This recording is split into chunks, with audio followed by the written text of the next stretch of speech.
So the moon is the lady of the night, as the sun is the lord of the day. The moon is cold and moist, and she's about feelings and emotions and, fluctuating moods that we have, our mental makeup, but more the emotional side, not the mercurial side of communication. The moon is about our mother, our childhood, our habit patterns, uh, the way we react, our emotional response, our instinctual responses, our soul ties. She is our ancestral karma, our past life karma. She's also our secret desires and the secrets that, the fantasies that we crave, because the moon is the imagination. So everything that you can imagine in the domain of the moon can happen for you. Once you know the house and the sign, you can understand the true meaning of your moon sign. Because the moon sign is who you are at a deep internal level.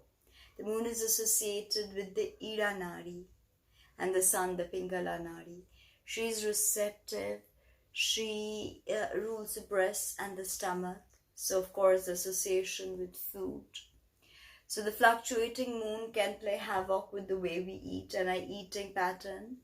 So she rules that too. She rules all the major females in our life. Our mother, maybe a female boss, a female sibling, and all of that. Family.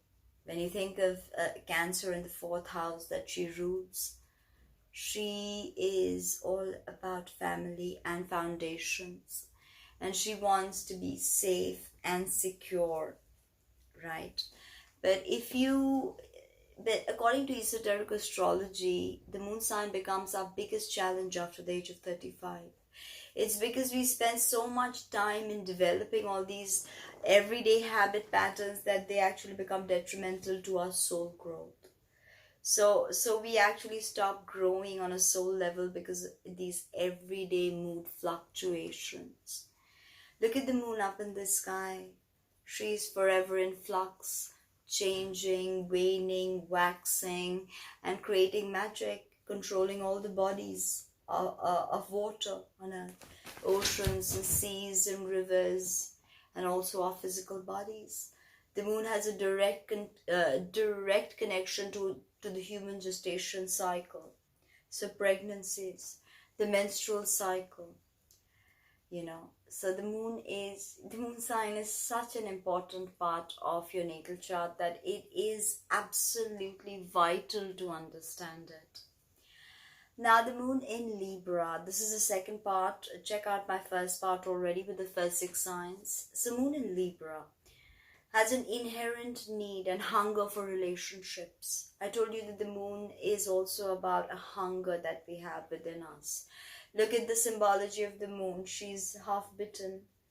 So that immediately calls for hunger. Moon also deals with our stomach.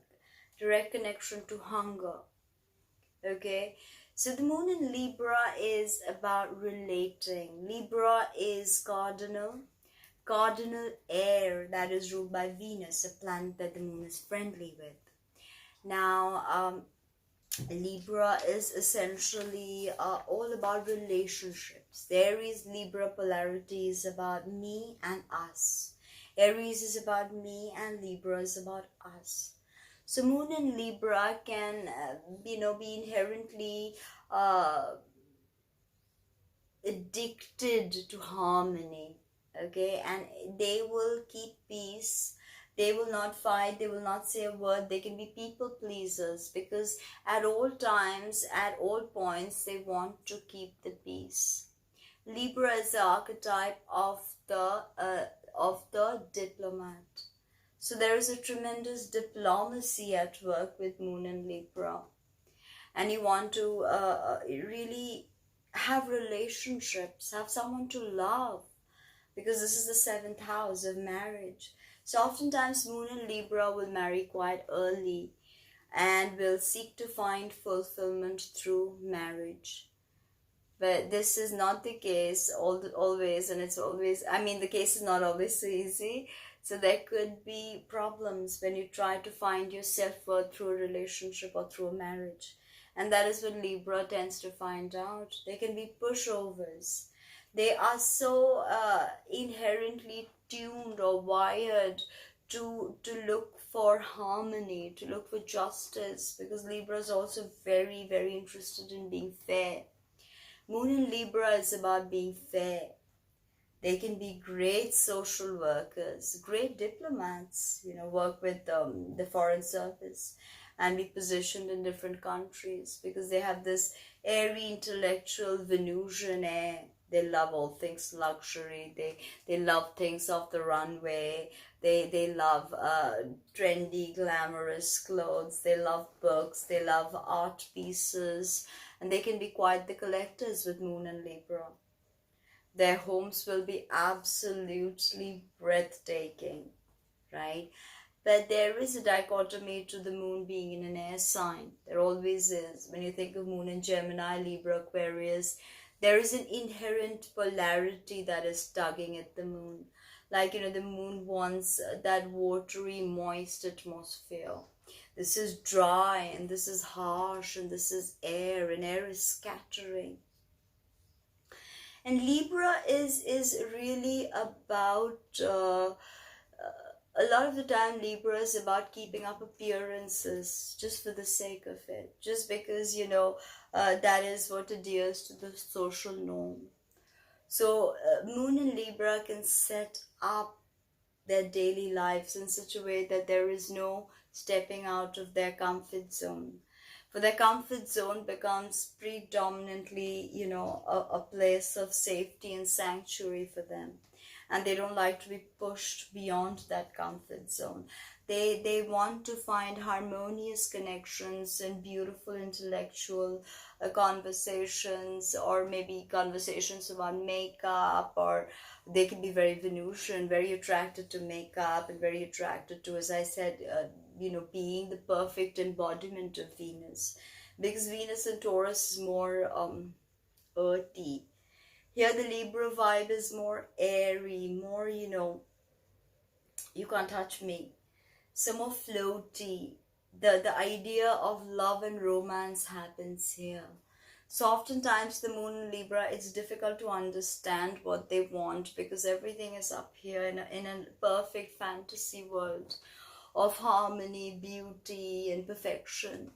But real life is not like that. When you get cut, you bleed. So that is something the moon in Libra has to understand, that by pushing things under the carpet, they don't go away. Issues have to be resolved, and sometimes you have to take a stance. You have to put your foot down and say, no, I'm not going to go down that pattern of self-sabotage, because relationships can become so important to this person that just that is bringing them down. This importance they put on the relationship, like, oh my god, I will be destroyed without a relationship. And this is actually pulling them down and dumbing them out. So they're very into the latest trends, the latest way to the latest restaurants, latest pubs to visit, and they can be quite social butterflies. But of course, you never know a Libra moon really within their heart. I mean, you don't know who they really are because they don't know who they really are. It's a very dualistic conflict that is happening with the moon in Libra. When you're not sure of how much leeway to take with asking for things for yourself. You don't want to ask for things for yourself because, oh my god, people may think you're selfish. And interestingly, the shadow side of Libra can be very selfish, very self-absorbed, very narcissistic and vain, and avoidant of the reality. Moon in Libra needs to know that there is no avoiding the reality. It can have anxiety, it can have other issues. Oftentimes if you have a backbone, Libra rules your backbone, the pelvis that supports the backbone actually, but it is what keeps you erect. So Libra is about that midpoint. It is the middle of the zodiac. So it's where spirit and matter is to find balance. But sometimes there can be waste with Moon and Libra. Um, waste of opportunities, waste of relationships, because you're too afraid to stand up and claim what is rightfully yours, or walk away from what is not your cup of tea. Okay, Moon in Scorpio. Very, very problematic placement. Moon is exalted in Taurus. Taurus is the polarity of Scorpio, and this is where the Moon is drowning in the Plutonian depths. Scorpio is ruled by Mars in traditional astrology, so you can see that she's not really friendly with Mars. And this is fixed water, very cold. This is Pluto's domain, so ice cold, ice queen. Sometimes Moon in Scorpio can come across as the ice queen, as very ice cold, and unable to show emotion. But it's not that they don't have emotion, they do, but they don't know how to express themselves emotionally. And sometimes it happens as an outburst, and everybody sees it as, oh my god, that person's so violent, they lose their temper, and that's so disastrous. Because Moon in Scorpio can come with uh, you know anger issues, temper issues, violence issues, because you've definitely not had an easy life with Moon in Scorpio, because people tend to see a more vicious side of you. And the thing with Scorpios is that they see so much that we don't see. And they not only see those things that we don't see, they feel those things that we don't see and we don't feel. And not only that, they go looking for those things that we don't see, we don't know of, and we don't feel, because they like to dive deep into the unknown. Okay, the Pluto is the unconscious, the unknown.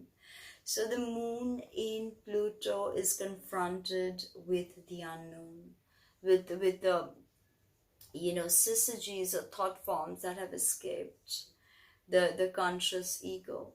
So she isn't confronted with these demonic phantasmagoria in Scorpio, phantoms, ghosts. It's a murky place. It's the place of the dark night of the soul. And the Moon here automatically becomes hungry for something deep that it tries to fulfill through sexual activity. Moon in Scorpio can be very hungry for sex, because Scorpio rules the genitalia, and Moon there makes it really sensitive. So you're also really prone to genital issues and genital diseases. And also it rules your bowel movement, so you could have problems with a difficult Moon, problems with your bowel system. With Scorpio, the thing with fixed water, it's like an ice cube. It's icy, it's cold, it's you can't always make sense of it. You can consume it, you can suck on it, or you can wait for it to become water, which is like Cancer again. But the Moon here becomes this frozen, almost frozen, and she's cold and moist. There's a moistness to the Moon, which gives it its fertility. Scorpios can be very fertile as well, Moon and Scorpios. And you may either abstain from sex because of issues, because always with Scorpio Moons, there's sexual trauma lurking somewhere. So either you face that and now you're completely close to sexuality, or you have faced that and you've in some way become the abuser, when the abused becomes the abuser, or in some way you become a sex addict, something to do, or you have to masturbate so many times that it really doesn't make sense to anyone. So, or you're addicted to porn and synthetic ways of having sex. Although Scorpio is not very synthetic, but it has its ideas and its fantasies, and Scorpio can be quite the domain of fantasies. Because in the unconscious, do we really know what happens in the unconscious? No, we don't. We can only guess, we can only speak about it, but can human comprehension is dwarfed at that point. 1 plus 1, 2 does not work there. It is a place of possibilities, infinite possibilities. It is a place of manifestation. It is a place of grief, sadness. So, it's just so much for the moon in Scorpio to experience in one lifetime, that they can always be looked at as the outsider, or not in the Aquarian sense, but more as a sexual aberration of sorts, or give them a certain scorpionic archetype that is destructive, and just keep them away from society. That's how society reacts to the moon in Scorpio, because they can't be easily understood, and they have their secrets. And if you are going to be with a Scorpio moon, you have to understand there is a sense of danger about Scorpios.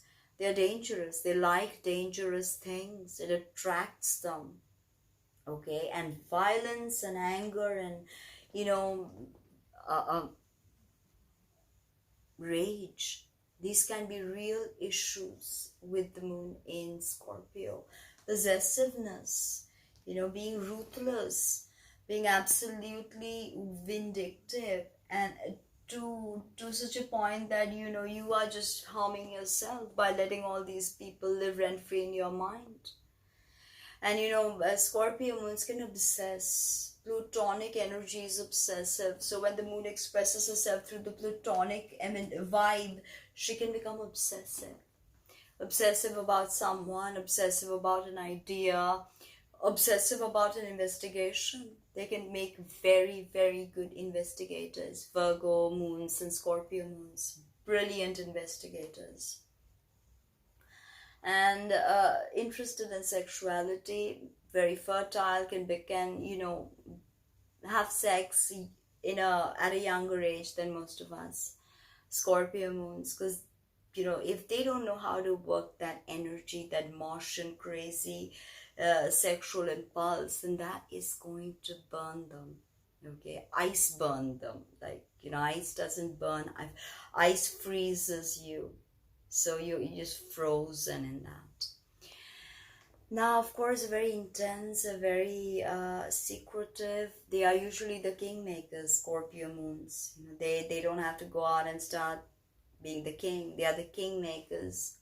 And boy, do they have secrets. Let's not go there. They'll always have secrets, and you can't do anything about that. And water sign moons are generally moody, all the water sign moons. And I think Scorpio has quite that destructive, moody component. As Cancer is just outright moody. The Scorpios have got that destructive, moody component going. Okay, moving on to the moon in Sagittarius. Moon in Jupiter's domain. It is very interesting, very, very the joie de vivre, which means, having an inherent joy for life comes from Jupiter. Jovial comes from Jupiter.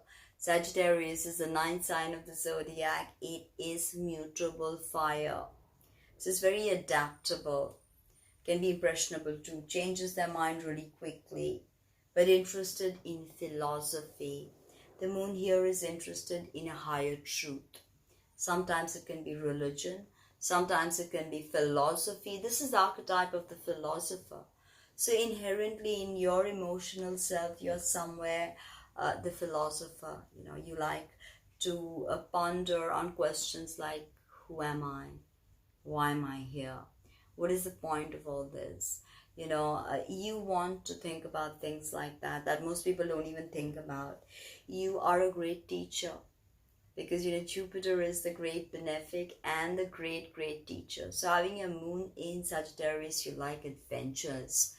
You can simplify things for people and teach people, like even if you take them on a camping trip, you'd be great at that, because Scorpio is the only sign that's equally at home being a nerd, as well as going outdoors and trekking, because they have that beautiful Martian energy to Sagittarius.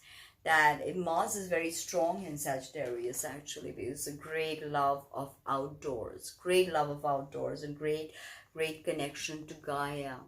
and all of life, actually, because Sagittarius just has this air of being optimistic, very, very optimistic, and adaptable, flexible.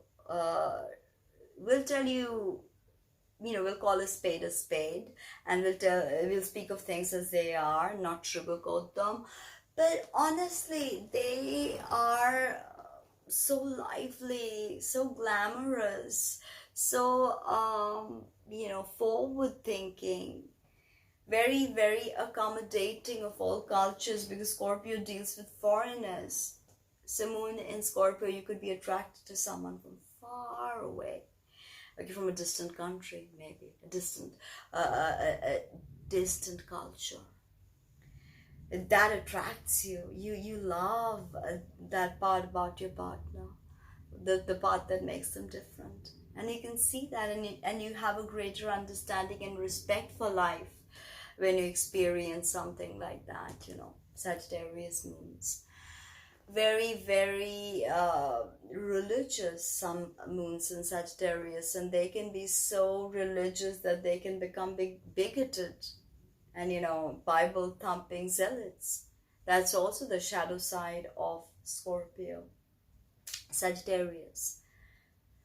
Because Sagittarius, because it has to deal with truth, sometimes it may think that it is the only sign that has the truth, and the others are in some way not fitted to see the truth. They are not insidious or acrimonious in any way, but sometimes this behavior that I know the best can make one a zealot. That's something to be aware of if you have your moon in Sagittarius.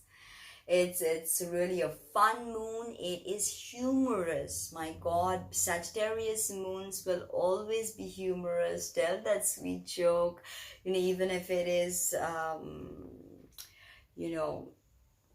not polite or not appropriate. The way they say it, you don't take any offense, because you know that these people really mean no offense. They're not out to get you. They're not ruthless in any way, not vindictive, not jealous. Moon in Scorpio is open to new relationships, new types of relationship. Not necessarily, it doesn't have to be a monogamous heterosexual relationship. And they can also do the long distance thing, because this is about long distances and foreign land, Sagittarius. So you see how this can be a truly liberating energy if you allow it and don't fall into the negative vibrations of it. Because when you travel, you don't travel a 5-star like say a Taurus moon would. You travel and you meet the locals and you become a part of the local culture. That's why you're so special. You understand, you even may learn how to speak their languages, the different languages that you experience or you encounter. You can even pick up a few words and use them all your life. Sagittarius is also higher education. So moon there could mean you want to get a PhD. You want higher education and you're ready to travel to get that higher education. You could be working very hard. Oftentimes people think that, Sagittarius, they don't work hard, but they do.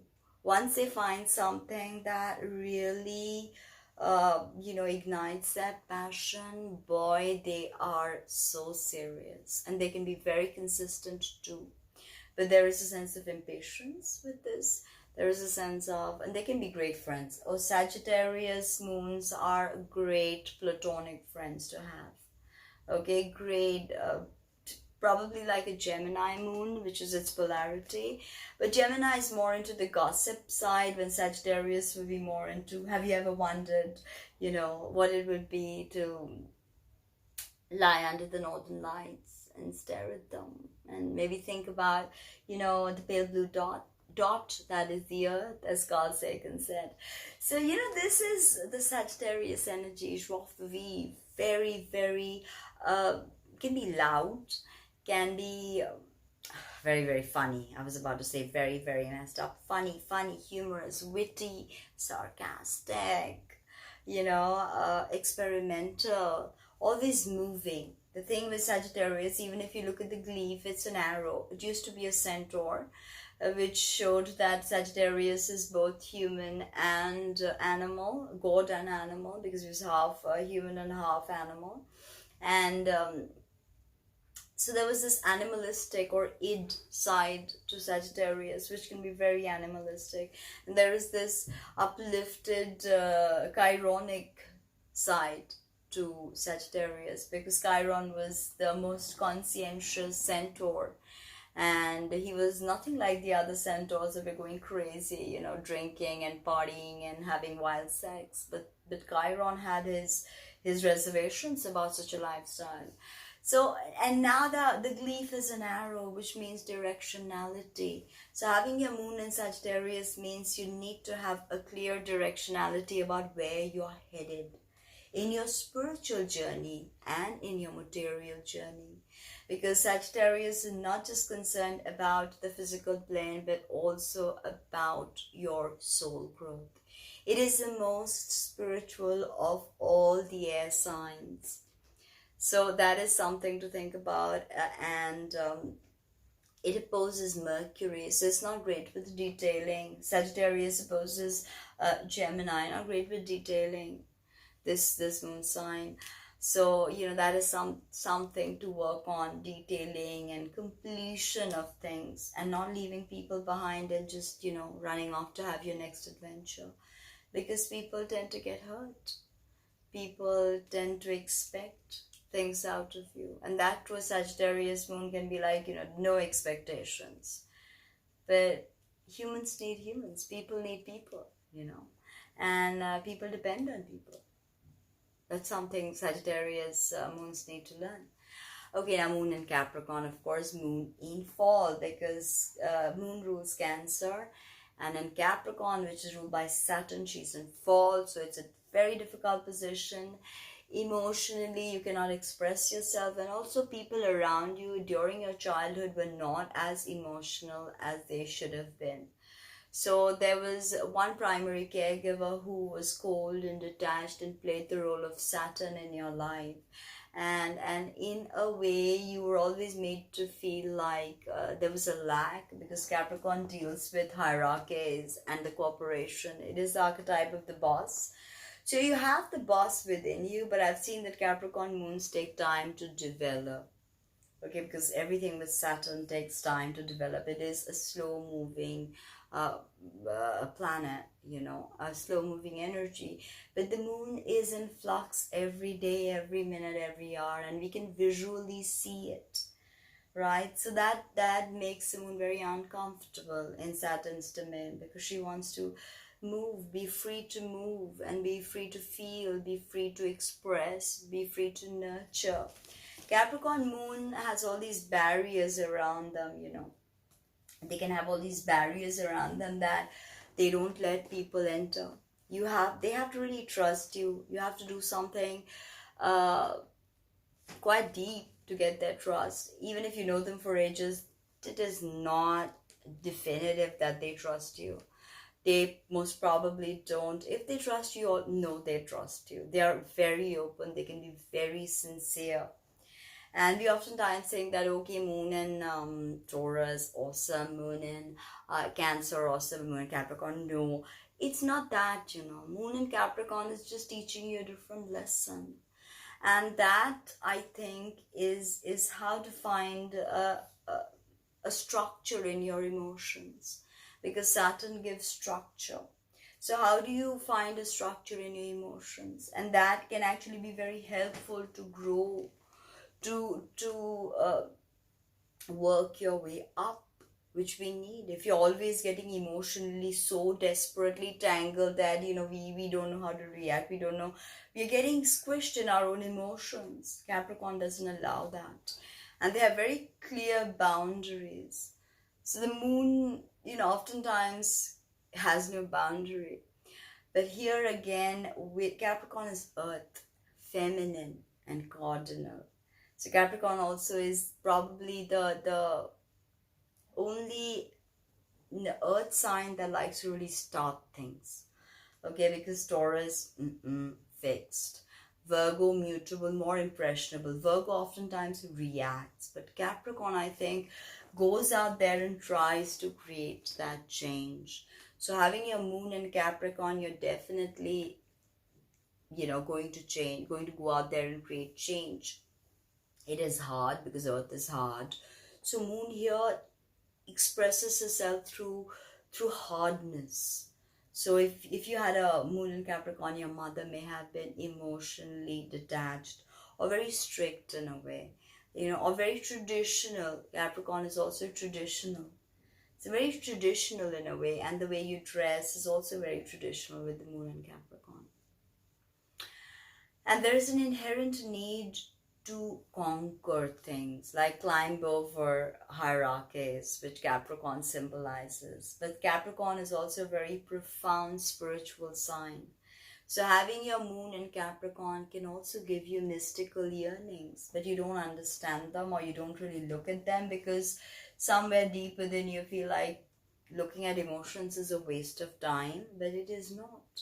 Having a fully functional psyche is the best way to go. That means emotions, intellect, thoughts, everything, they have to be assimilated and they have to be fluid in their movement.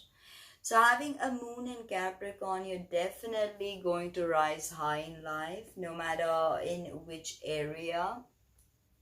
Finances, banking, it could be the corporatocracy, it could be film production, because here you are understanding Saturn's domain, which is the 3D, and ultimately any planets in Capricorn crave for mastery.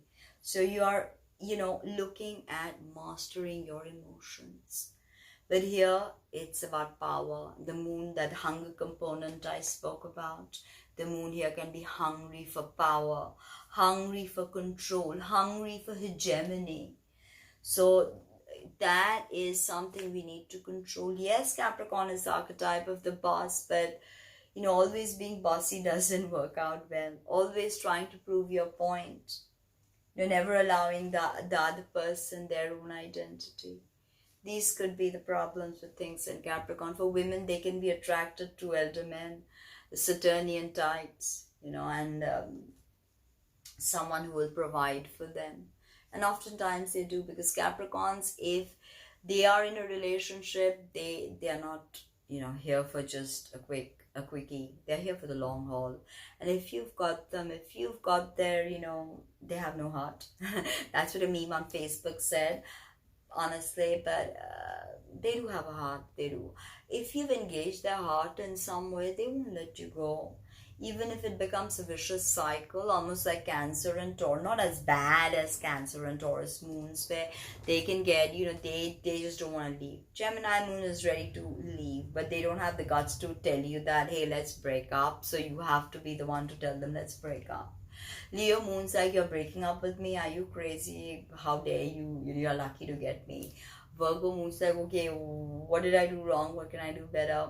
Libra moon's like, oh my god, wasn't the pie perfect? Then Scorpio moon will be like, what? The sex is not good enough. And Sag moon's like, what? I just gave you that book and you want to dump me? That book on Nietzsche and you want to dump me?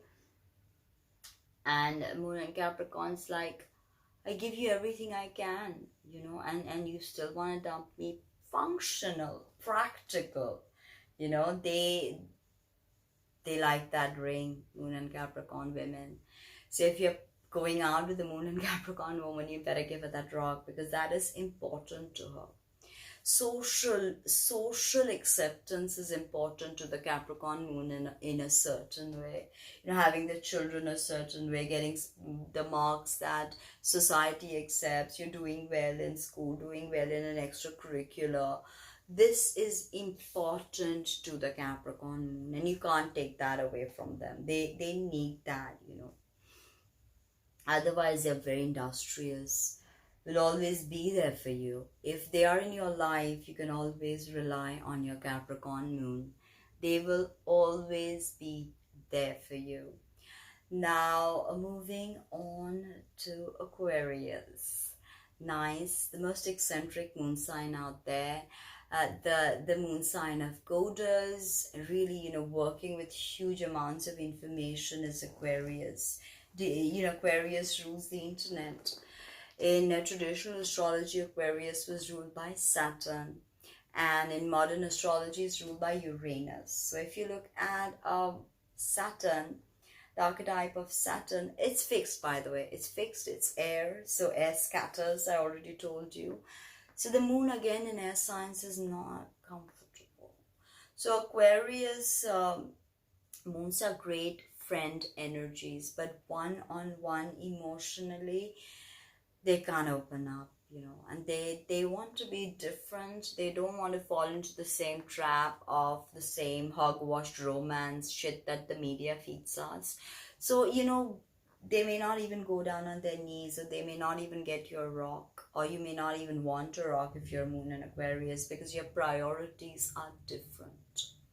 You're more interested in the future. You're very future oriented with Aquarius. Okay, they are not like looking at the past like a Cancerian moon, always pondering about the past, or even a Leo moon has tremendous nostalgia. But Aquarius is its polarity, and it's like, no, this is about all of society. This is about everyone having a basic income, everyone having basic housing, everyone having basic education. That is a Uranian energy when, everybody can flourish. That's why Aquarius moons are great with organizing parties for, larger friend circles, sending everybody birthday cards, calling them, texting them regularly, say once a month or once a week, however your Aquarius contacts you. But they will do that regularly, not in a very emotional way, but more as a sense of, okay, this is what I have to do because this person expects it. So a lot of the times it's like you have to love silence if you're dating an Aquarius moon, because they will go into their world in their mind palace. This is always active. Sherlock actually is very, very Aquarian, always in that mind space, in that mind palace, Aquarius, not awesome at displaying their emotions, especially with the one close friend, especially if they have to say sorry or if they have to say I love you.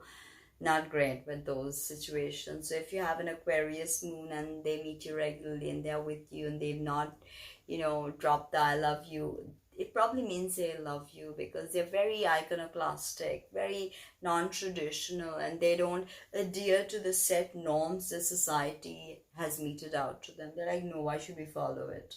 We have our own way, and we want to experience and we want to explore that new way. Sexually also very open. And oftentimes Aquarius has a very bisexual tonality. So a lot of moon in Aquarius people can be bisexuals, or at least bi-curious. They deal with information in a really beautiful way, and they need to feel like they have regular mind exercises. So like Sudoku, puzzles, or even researching. This is also very Scorpio trait, researching on things. But Aquarius just loves research. They will look things up. They will, link things up and put two and two together. And nothing is too small for them. Moon in Aquarius, their ideas are gigantic. They're not small time ideas. They're not, a quick money scheme. They're very quick moving, fire, but not as quick moving as Aries. It was air, Aquarius air, Aries fire. But Aries is also as visionary as Aquarius. But Aquarius is more concentrated. This is fixed air. So this is like not scattering like cardinal air or mutable air, impressionable like that. This is fixed. There is a fixedity about this, fixedness about this. So concentration is also much better with Aquarius than all the air signs. Gemini, not so great with concentration. Libra, not that great with concentration. But Aquarius, interestingly, very, very good with concentration, especially if they are solving a puzzle. They love solving puzzles and mental gymnastics. Okay, they just love that. They need to feel challenged. And there could also be this concept of sustainability that's very awakened within them. So reusing, recycling. Moon in Scorpio loves recycling, of course. Virgo loves recycling. But Aquarius also loves recycling because it is very futuristic. It understands tech, very, very into tech and gadgets and their own, you know, uh, space online. They can be great with larger communities, so they can have a good online followings because Moon in Aquarius reaches out to a lot of people, and the way they give out information can be very appealing to a lot of people. Good Moon if you know how to balance the yang energy through the soft, golden moistness of the moon, you know. That is it, because otherwise mental anxiety is what I can come up with all the air signs. Moon in the air signs, anxiety really bad, or mental disorders, even schizophrenia can occur because you're so polarized in your mind, you know, so polarized. So otherwise, it is amazing. As a statesman, this is the archetype of the innovator. So Moon here will be very fulfilled to do some innovative work that actually helps the community. Because ultimately Aquarius innovates not for its own ego. Aquarius innovates for the community, and it really, really wants to uplift the community. But there can be a coldness about Aquarius, you know, sort of like a collateral damage. Aquarius is very scientific, so it understands that some people can be taken as collateral damage, which is very fearful to most. But Aquarius needs that because it deals with the future. It is taking us to a place we've not gone before. So you see therein the dichotomy. Very honest, very forthright, can be very hell-bent on being the individual. As Aquarius is about the larger community, Aquarius is very, very much about the individual self and the process of individuation. And it likes to be unique. It likes to stand out. Moon in Aquarius will probably dress or act the way that most people don't. They can be either outcasts or as the outsider, or they can also, you know, be the trendsetter, or be the person who has the courage to speak up, say something. They're not afraid. They're very courageous, Aquarius. More so than Aries, I would say, because Aries is a scattered cardinal vibe about that Martian vibe. Here you have Aquarius, pure Saturn, pure Uranus vibe. And Aquarius is, if Saturn is a wall, this side in the enclosed part is Capricorn, the outside of the wall is Aquarius. So here even Saturn quite doesn't know what's going on, because Saturn sets up structures, Uranus breaks all these structures. Thereby the sine and the cosine waves of existence. Very, very profound. Aquarius is about giving humanity the cosmic knowledge. Water bearer, you know, is the water bearer, which is the glyph of Aquarius, is actually pouring out waters of wisdom into humanity. So your Aquarius moon can be really, you know, the moon sign karma can be helped with breath work, especially the Kumbhaka process, which is directly linked to the Kumbh Mela or Aquarius. Now, moving on to the moon in Pisces, which is where I have my moon, on the 11th degree of Pisces. So, the moon in Pisces is psychic. Psychic impressions since I can remember.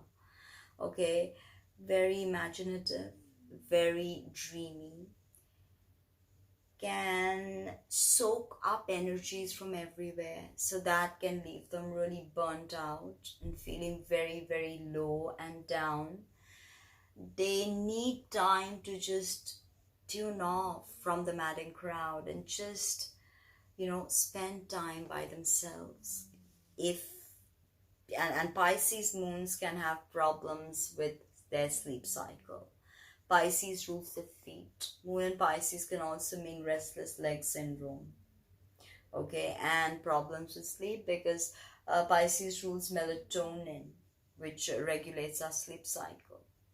And here we can have very anxious as the moon moves through the skies, full moon and new moon. Pisces moon people can really feel this. And they tune in to different dimensions, to different worlds, and they quite don't know how to adjust to this reality. Pisces rules are the dimensions, but very ethereally beautiful looking Pisces moon. Very magical, very mystical. There is a very enigmatic and mysterious component to the moon in Pisces. And oftentimes, like for me, the moon makes the most aspects in my chart. So the moon is a very important player. And that's why a lot of people tend to see my Pisces moon over anything else. Of course, my Pisces moon also opposes practically all my personal planets. But yeah, it is a really beautiful energy, the moon in Pisces, if you know how to ground this energy. Look at the two fish swimming away from one another. So there's always this tug and pull that's happening with Pisces. The Gemini, the twins are just sitting on opposite sides. Libra is the scales, okay? Aquarius is the sign cosine. But nothing is quite in tension as the two fish swimming away from each other. So one fish is the fish of spirit, one fish is the fish of matter.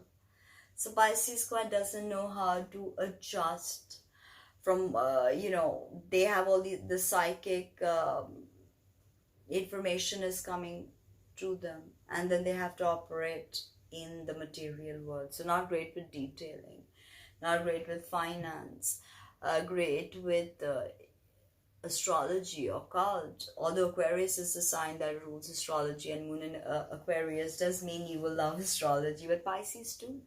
You love healing, crystals, astrology, tarot. Moon in Pisces loves the unconscious, loves to delve into symbology. So tarot is very powerful for the moon in Pisces.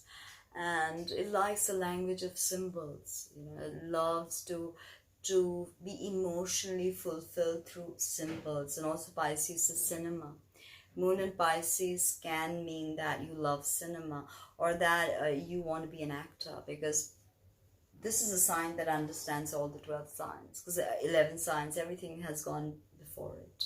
So it stands as an observer, observing every single vibe of every single sign.